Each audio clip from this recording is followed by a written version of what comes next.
Okay, cruise exclusive gwe mkutu kosinzidde okuba ng'ate otulabira Allen Cruise gemanya nyongera okwanirizaako yonna gy'otulabira mu nsi ez'enjawulo nti ogamba otya obulamu butambula butya naye nga nyongera obajjukiza abantu b'e South Africa ennaku z'omwezi nga 24 ali mawale kyakuteekedde awo e Santon ate kigenda kubeera kyanjawulo tugenda kujja awo e South Africa. So muneerinde buli abadde agamba nti Allen Cruise South Africa ojjaddi this time round omwezi gugenda kubeera gwa mwenda ngenda kuba e South Africa awo nga tujjira ddala mu maanyi wakati katasoba ali mawale ebintu byonna yabikoze taata wange oyo naŋŋamba nti Allen Cruise jangu e South Africa ne Santoni Pretoria wonna Cape Town ngenda kutambuza ate n'ab'oluseke ngenda kuba nduyisaamu bulungi nnyo kintu kitambule ddala maridadi sana kale onaku leero tusinzidde wano side zentinda tuli wano ku Infotrust bano batunda ttaka era nga brand ambassador waabwe ye Phoebe bwe naladde nyumyako ne Phoebe alina ensonga nyingi nnyo ze yaŋŋambye naddala abaana abali mu biyumba eyo ze musanga naddamu kusasula ettaka ŋŋenda oluusi nange neekenneenyaamuko kampuni ezimu ne ŋŋamba nti olina obwengi balaga ate kiba kitya ne tulaba ng'ate ensonga tuba tusobola okututambuza okuzijja ku level emu okuzijja kweddako naye ng'ensonga yonna ya mukyala oba omuwala ali eyo okwekkiririzaamu kintu kikulu okumanya nti ebintu ebimu si by'abasajja bokka wabula n'abakyala basobola okuba ng'ate babikolera ddala. Nina omukyala agenda kuba atweyanjulira olunaku olwaleero. She's the CEO of this company Infotrust, managing director ate nga era ye founder ye kamala byonna wa Infotrust. So katweyanjulire n'oluvannyuma tutandikira ate nga ye mukama wa Phoebe nakyo kikulu nnyo. Kale sasa okulaba nnyabo kale seo balamusizaako abali Allen exclusive right my njogere Luganda amanya gange nze tusuubira Miriam kuva mu Infotrust Property Consultants. Okay. Nze CEO, proud CEO of Infotrust Property Consultants. Okay. Tukola by'amataka tutunda n'ogula ettaka ne real estate concepts endala nga bwemuzimanyi abatazimanyi mulimu okusurveyinga okukola research ku ttaka okukola letters of administration okukola titles transfers tubanjako n'abapangisa but our company is big enough tukola fumigation tukola ebintu bingi naye nga twavaayo nnyo okulaba nti omukyalo ono yeewulira mbuno talina information entuufu ekwata ku ttaka twakola research emala ku kale ebintu basics z'olina okutunuulira ng'okula ettaka yensonga lwaki tuyitibwa Infotrust eno information gye weetaaga eri trusted okugula ettaka abagirina twagala nnyo equipinga omukyala equipinga bakiyita batya equipping bakiyita batya mu Luganda soko kyogere nzi equipping someone with the information okuumira omuntu mu bulamu bw'okumanya okufunirayo omuntu information okuumira omuntu mu bulamu nga amanyi equipping is giving you the information you need gobeere nayo okufunira information gye weetaaga obeere nayo so that otuuka ogula ettaka oyina sound mind osalawo bulungi nga to influencing so muwa amagezi muwabula ne waba tabaguzeeko exactly fe tufuna nnyo emirembe omuntu ng'afunye information. Does someone pay for that service? No, it is free. Ne bwakuba essimu kimala? Ne bwakuba essimu. Okay. Wow, kyomva muri ba Infotrust. Twagala nnyo information kubanga omuntu abeera oli abagula empewo biki neneebuuza kiva ku ki so nga omuntu aba tamanyi omuntu n'omugamba nyina sente nze nti ogula ettaka sente zange zijja kufa but it is the richest resource oba ng'oyagala okuritayaringa amangu okola dealing ne real estate. Okay. Yes. So mumazeemu bbanga ki mu muzannyo guno? Nze nagula plot yange esooka nga 19 years. That was my journey of real estate. Wagula plot yesooka? Esooka nga 19 years. Wagigula wa? Nagigula Sonde. Which year was that? Which year was, I think, 2017. something Sawa 20 I think 2014 yali ku bugazi kyere saawa zino yali 5 ku 10 5 ku 10 saawa zino zitowa sente mmeka bwe mbala development eziriko esobola okubanga eri millions nga 5 nenga mwe kisaawa jigula mmeka najigula millions 6 2014 kitegeeza wayiseewo emyaka munana tuli mu 2022 naye wateeka okuba sijjukira mwaka gwe najigula naye wateeka okuba wayise emyaka 12 kuba najigula kubanga najigula sina having a first born wange kati first born wange wa 12 years ate namzaala ndi 20 years. Wow. Tutandika n'ettaka lino abaana abawala oba abakyala abasinga business eno ey'okutunda ettaka omwana ava ku kyeyo nga kadaama asobola ogikola business y'okutunda ettaka n'okugula ettaka first weetaaga sente. It is not si kintu kyangu nnyo nga tolina sente. Kati nze nga bwegambye nti nagula plot yange esooka millions 6 eyo yali plot emu kati omwana asobola okuva ku kyeyo nga alina millions 6 zokka.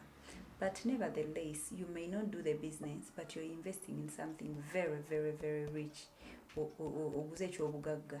Nze Alan sigulangako ttaka anywhere nina ettaka Masaka mu kyalo nempulya nga bansedde bwe mala okufuna documents z'ettaka lyange gwalinguza ne olowooza nti onsedde mba nkusinga okitegeera nti anytime wennaayagala okutundira ettaka ne bwe ŋŋamba leero nti nditadde katale sijja kulitunda sente ze zimu ne ziwalinguzizza jako ekyokulabirako nagula ettaka mu Zion millions 4 Zion Estate. Yes.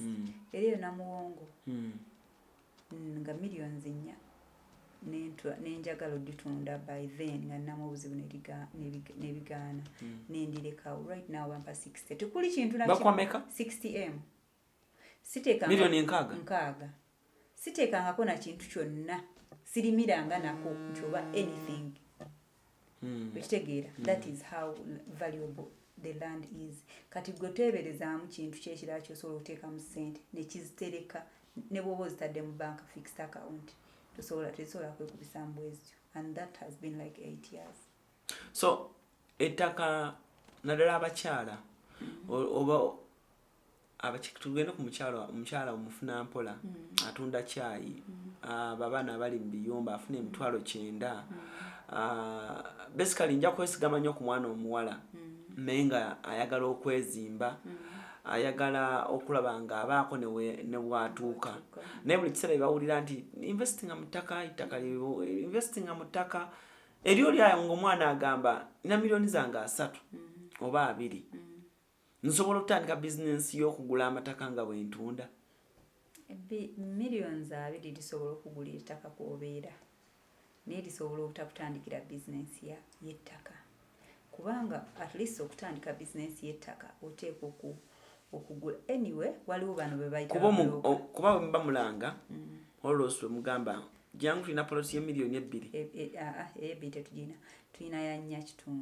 nyakatoli n'agamba nsobola okugula mu poloti bwange mu millioni zange nga 2 oba 3 nengula mu poloti bwange 5 nenkomawo nembutunda nenyingira mu I've seen people do that but nze sije bita business anyway oba otandise waliwo twateeka plots za 3.5 abaana ne bazuula bali muzitunda 5. Okay. In the same estate. Naye nze bwe mba ndowooza ku business bwe ntyo kale bwoti oba otandise but awo oba otandise nga blocker n'ogula n'osunda I think you can start like that. It is a good start but yeah, you can invest in real estate especially oba toli ready kutunda like nti oguze leero otunda enkya bw'ogula leero n'oyisaawo ng'emyezi 3 n'ettaka osobola oddikolamu. What's the best way gye nnyinza okugula ettaka nga siritunze njagala onsigira ekifaananyi nga nguze ettaka mu kyalo ekyalo ekyo tekiri ku luguudo kw'embeera naye ng'ettaka eryo nsobola oddifunamu obulungi sigenda dditunda naye nswadde investing other ways of investing in real estate manya in land ngenda ko ekyokulabirako nze nagula ettaka oba buli eka nagigula nga millions 2 Masaka waffe mu kyalo nga abantu bakuyita mama wange ali Masaka eyo nempeza acres nga ndooza 21 n'ensimba emmwanyi naye nsobola okukola millions 4 basobola okunoga emmwanyi nenkola millions 4 ate emmwanyi one time investment bw'osimba ne zikula siga nti ogenda kutema oddemu osimbe otandika kunoga mmwanyi. That is one way of investing in land. Kati abaga nti ettaka liri wala teriri ku luguudo lwaffe nze oluguudo lw'ebukakata okukola oluguudo lw'ebukakata gye nagula ettaka eri ate in different areas ate sibeera mbeera eno Kampala. Ndowooza eyo gye njagala otukubira ekifaananyi ogikyuse nti omwana agamba bamuguza ettaka bamuzaala kati kaŋŋamba ejjinja oba kotido oba kapcholo oba mbaale naye ate ettaka lyoyagala omuguza liri mpigi ng'alabira ddala tekigatta. Kati omwana ono asooke yeebuuze ali ludda wakati ali gye bamuzaala ali wano okitegeera asobola okuba nga apangisa ne ku nnyumba y'omuntu gwe bazaala ekotido oba gwe bazaala embalala okitegeera nze banzaala Masaka nina wano ennyumba abantu ze bapangisa nazigula lwakuba banzaala Masaka tazigula Masaka era nazigula wano. So ettaka sigamba nti ojja kusanga omuntu aliyoddewo n'alitwala oguze ekyobugagga ekiriwaawo ate ettaka lyonna we liri waliwo abantu tewaliwo naagenze nengamba wano nguzeewo ettaka tewali muntu ajja lyetaaga ne bw'ozimbawo ennyumba awo era ogenda kusanga maama wange alina ennyumba z'abapangisa ali Masaka mu kyalo nenga azirina Kampala azirina mu kyalo e Masaka era abantu bazipangisa ne bazibeeramu naye nosanga omuntu ewala n'akolerayo ki everywhere waliwo abantu ababeerawo abagenda okuyutilizinga resources z'oba otaddewo. You creating a solution. Gula ettaka lyo osolovinga ekizibu ky'abantu abali awo. Osobola okusanga nga abantu waliwo naye nga tebalina awo bakusula. Nina mukwano gwange alina hotel e Moyo. And it's one of the busiest hotels I know. In Moyo, Dr. Jimmy Opigo. On something like 40 Bamuzala Moyo naye abeera eno Kampala. Yandigambye nti eyo nga wala. He's a very busy person here. Naye alina hotel e Moyo. Okay. So tewali ttaka lisobola kukolerako investment nevaayo. So bw'oba oguze ettaka kati kaŋŋambe is farming the best option singa oba oguze ettaka awantu nga tewali ku luguudo lwammwe naye business kyezisookerwako naddala nga omuntu ayagadde kukolako rentals biki era farming yandisookeddwako but also farming ogenda kulima ki kubanga farming yeetaaga supervision naye ettaka likolekwako ebintu bingi abantu bagula ettaka ne balipangisa nze n'ettaka Masaka abantu balipangisa ne balimirako bye baagala at the end of the day nenfuna ssente wegamba land yes ky'ekintu ekisobola okuzza ssente kye tuyita return on investment very very fast okusinga n'okuzimba nti osobola okukwata ettaka n'oteekako ekizimbe kya millions 1,000 kya millions oba kyakakadde kyakawumbi n'otandika okuŋŋaanya rent nga buli mwezi osobola okuggyamu obukadde 10 mu ekyo ekizimbe kati wogirayo wano akawumbiko emyaka giba giyiseewo nga 10 kujjayo akawumbiko kaakati emyaka 10 oginagwerawo ojja kuba weetaaga okurenovating ekizimbe kino oddemu spending like half of what you have made okitegeera oba nga kyetaaga nakumenyawo naye ettaka woligula wano leero enkya noyagala odditunda actually omuntu asobola okujja n'ayagala okugula ettaka lye litika ekizimbe ekinene naye nga tatunuulira kizimbe kubanga ekizimbe maybe design gy'olina si gy'ayagala maybe weyateekawo si by'ayagala naye atunuulidde ettaka kubanga ye wayagala okuteeka kyakola ki kyayagala kati gwe jaddi museera lwa kizimbe ajaddi gula lwakuba goli museera lwa kizimbe naye nga atunuulidde ettaka nti n'ekizimbe ne bwekitandibaddeku ettaka eyo yandiriguze ku eryo ssente. Baana bangi bali ku kyeyo bakoze bizinensi basindikidde abantu wano abamu baguze booda abamu baguze piki amanya abamu bakoze bizinensi ez'enjawulo abamu bakoze emidaala gya capati abamu buduuka abamu budaala naye nga bali ku kyeyo. Naye according ku bantu benjogedde nabo naddala mmwe abali mu real estate muno mutera nnyo okuadvisinga abaana nti investinga ssente mu ttaka nti gula polotizo ozitereke kubanga nze nga bwe nkugambye tosobola gula poloti miliyoni nyakitundu enkya n'ogitunda nyakitundu feno kyokka boda ng'osobola ogigula nya exactly n'oba ogula emmotoka empya leero enkya n'ogenda mu bondi bakuddize sente zo zennyini tebasobola naye mu ttaka tukisobola comfortably nga tetufiiriddwa n'akatono era bano bantu bangi bazze nate nafiiriddwa ate nade netukuddiza sente zonna zituwa yes kubanga ffe buli woogula buli bwe tumalawo eyo estate eyo bweggwawo oba wetutundako half of it value yeeyongera yetandika nakwetunda yokka nga tugenda ate tugula abantu alala wali virgin tuwa clean nga tukola ki nga ate tusetolingawo abantu so kyeŋŋamba omuntu ali wabweru ali ku kyeyo nti the best way is to invest in reliable land n'abaana abo bainvestinze mu ttaka naye ettaka eritali reliable eritali trusted nga si tuufu ettaka eritali tuufu liba litya kubanga naffe olwa bamu baŋŋamba Fibi alanga ettaka miliyoni 4 ddala alani ettaka lya miliyoni 4 liba lifaanana litya ettaka lya miliyoni 4 ettaka liba tuufu tunyonyola ettaka ettuufu n'ettaka eritali ttuufu kati info trust property consultant sofa tulina ebika by'ettaka bibiri betudiiringa nabyo kyetuyita private mile land ne kyetuyita leasehold oba mile land eya Kabaka kubanga tuli mu central muno kati muno mu central waliwo n'ettaka lye bayita freehold naye tetulirina wano tetunatandika ditunda kati ebika bino ebibiri eby'ettaka bigenda okunnyonnyolako little information private mile land ne Kabaka's land naye ebeera mile land naye nga ya Kabaka zino mayiro akenda these are two bodies abalina ettaka mu central government eyina ettaka lya registeringa era ya registeringa efuna emisolo mu ttaka lyayo ne Kabaka ayina ettaka lye era naye afuna emisolo buki mu ttaka lye erya Kabaka. But how do you buy private mile land? A private mile land is registered mu lands office bo eyina kye bayita block number ne plot number.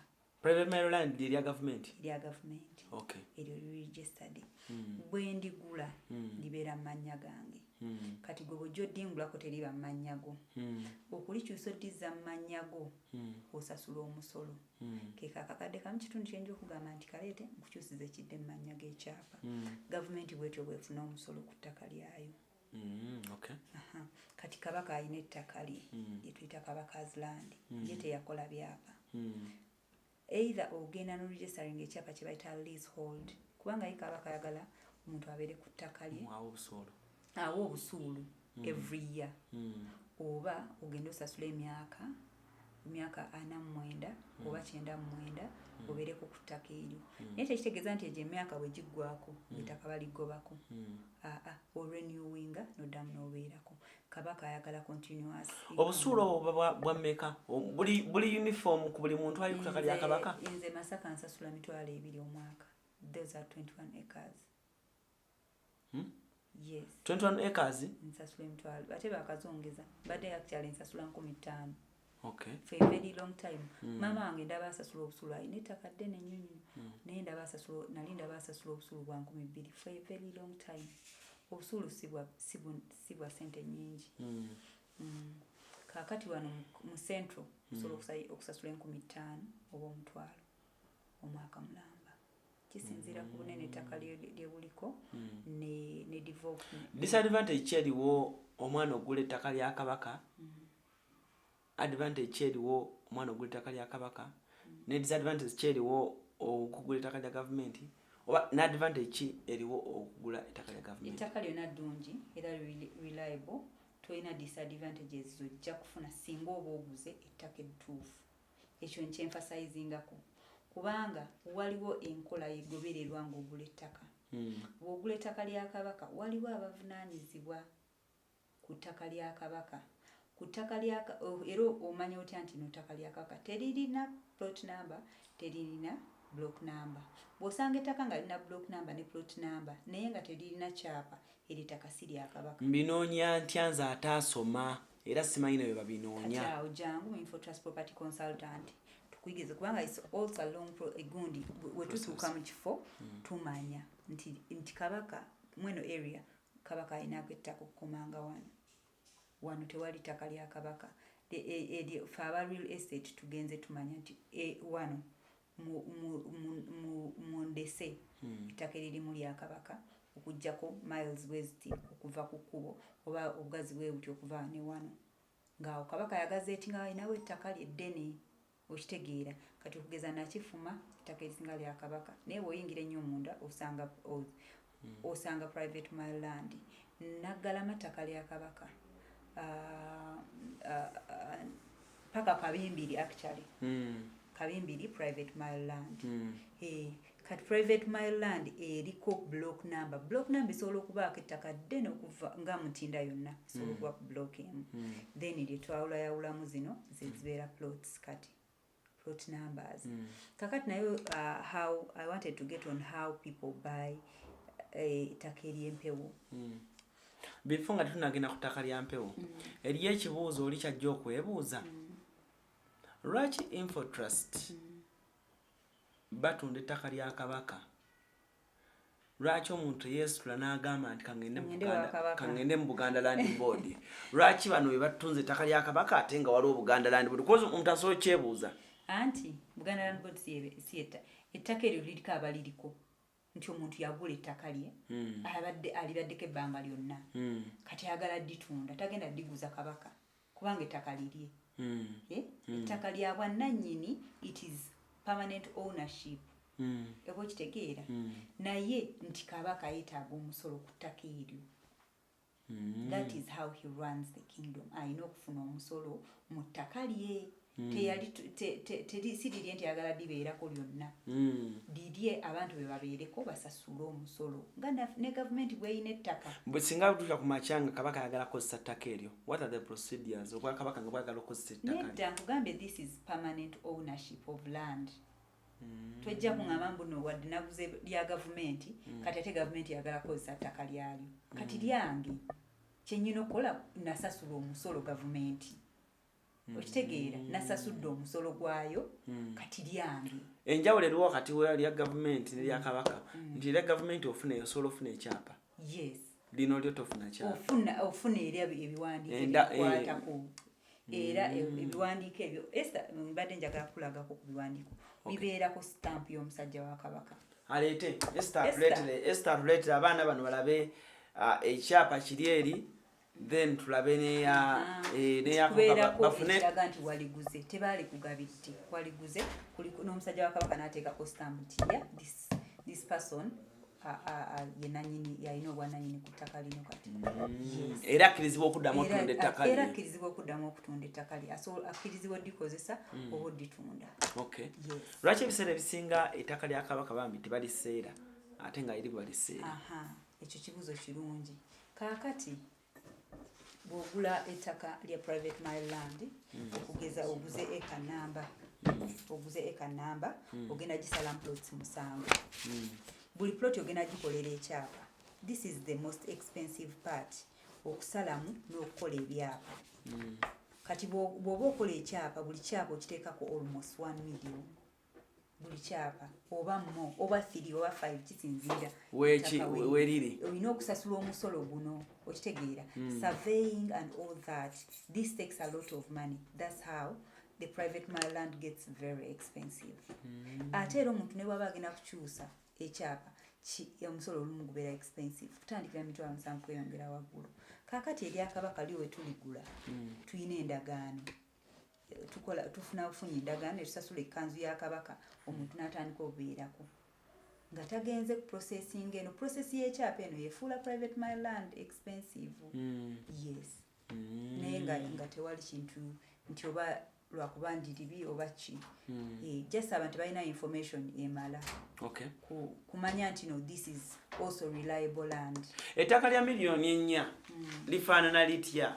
Etaka era liva mulina mu kitundu kiri empulira mulanga tuyina ndese right now yeriwe ya miliyoni 4 kilometers 3 mwemu kuva wani Kampala akukyala 29 kuva e Kampala okutuuka ku estate we ndese waliyo banyeyo like abamanyi tuyinza okugamba nti waliranye omanya abantu baagala nnyo okugula ninanye gundi maniyo mwami bamwita ono pasta ali awo gundi sitera kwagala kwogera amanya g'abantu waliyo pasta Kakande ayo ne speciosa side eyo so eyo mulina miliyoni 4 chapa kabaka 5 kwa 5 yameka miliyoni 4 kitundu 5 kwa 5 egenda mu nyumba yabisenga bimeka so obo ina plan omulungi nga ffe betulina wano mu Info Trust so ogenda mu 3 bedroom house nosigaza parking ya motoka nga 3 nosigaza na wosika motoka 3 anti medium kati ekizibu ekiriwo nti ba real estate njagala zino ettaka lyengulira endagano zengulira ettaka ya Buganda osegede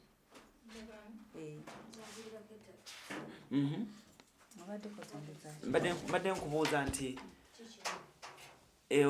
okakasa 50 by 50 50 by 50 tested and proved fe tetwagala nnyo okutunda ttaka otandika okugenda okukola plan olaba eno stamp ya chairman eno ya musajja wa kabaka musajja wa kabaka abeera ku kyalo okwo tekugeza ng'eno omutongoli wa kabaka kimalage bulungi abakirimu okulira weebeera bweti ne stamp ya Buganda Land Board eva mu Buganda Land Board nti musajja wa kabaka gundi yakonyeeko kitegeeza abamu obyeyita bweyisi naye nga temumanyi kyekitegeeza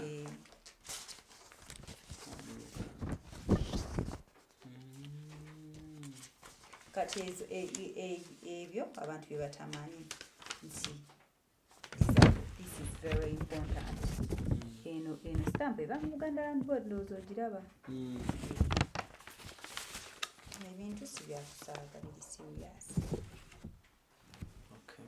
wano oba osasudde obusuulu osasudde kanzu ya kabaka bakuterako singa olupapula luno lubula luno luwandi gabonaga nti singa ekyapa kibula tulina copies chairman gye twaguze takabeera ne copies yes tulina files netukipinga photos copies ate ne bakulanti baffe tusobola oba photocopingiramu kati okugeza eno endagaano eyanguza eyamuguza eyamuwa endagaano eno kati nange bwanguza ampaako kopi so a client has a right okusaba kopi eyo waliwo n'ensonga eri endala gy'ogenda okutangaza nti ettaka real estate is a rich industry naye if you're not careful you can become greedy you can become greedy n'olaba nga wano wandisaze 5 kwa 5 singa okendezeza n'okola nga 3 mu 5 ate ojja kufissaayo wano an extra plot okitegeera kati nekugamba 5 kwa 5 naye ng'eri 3 mu 5 bakwa 3 mu 2 something like that naye nga gwoguze kubanga gwe tomanyi okitegeera naye wemba mpimya 5 kwa 5 ewera obulungi it is standard era n'ennyumba ebeera ojjako bulungi era tugenze n'abaana mu field nakubuuza ntandikira wankomawa nagenda okulaba nga ettaka lye bambi ddene nnyo nnyo nakyewuunya nokyewuunya so tekibakweralikiram because olidde 5 kwa 5 kuba singa bagamba 10 kwa 5 is the standard private my land okinyonyodde bulungi n'ekyo 10 kwa 5 private my land bwetyo erya gavumenti kati Buganda Land Board tenatuwa standard measures chokola abamu basala 25 kwa 3 25 kwa 4 like that, which has created a lot of slums ate ekisudde ettaka lya Kabaka Bay. Kubanga oli agamba bwe bali abagula 32 kwa 5 baneetoolole bwenti wadde nze nzimbe wagazi ate mbere nga my surroundings are slums. Ne bali ewala lwa nsonga eyo. Naye ng'ettaka lya Kabaka ddungi. Ettaka lya gavumenti tebasala 3 kwa 2 25 kifuluma. Ekyapa tekifuluma. Ebyo nno ebisinga ebyo tubiyize buyizi wano okuruza exclusive kubanga omuntu ayinza okuba abadde akyewuunya nnyo nti wamma nange nompa budde bulungi abantu abadde 15 kyobola abamu basala n'osanga estates ezimu nga za 15 kati nga bamayumba gokka. You see they are smart. Era naffe tugezeza kuwadde era Kabaka to keeping a standard. Singa omwana ajja nagamba njagala 3 kwa 25. Sizirina mukwano gwange. Sirina 3 5. Anti oyinza okyogera ano naye nga ku ssimu omugamba jangu tuyiye. Bwe yali wabaayo omuntu awo ojulizi n'agamba Infotrust nakulayo 25 kwa 3 aveeyo. Kubanga tuguza abantu bangi nnyo ate bali ku mutimbagano kuno. Kya kyakulonza Phoebe mu bantu bonna abaana bali ku internet okwo. Why Phoebe of all people? Tumulaba eri ku kipande Sebo ye brand ambassador. Tumulaba wa ye brand ambassador. Of all people, why Phoebe? Kati when we choosing our brand ambassador, naye tetulina Phoebe katulina n'abantu abala kati ngenda kwogera ku Phoebe. When we choosing brand ambassador, tunuulirako ebintu ebimu naye for us Infotrust twagala abantu abagala Katonda. Twaganya abantu abagala Katonda era Phoebe ensonga enkulu yamulondesa. Era twamufollowinga tulabe dirwana avayo n'avuma omuntu tulabe dirwana avayo nawe mula tulabe di naye n'atuprovinga very wrong ne tumulonda. Ekirala Phoebe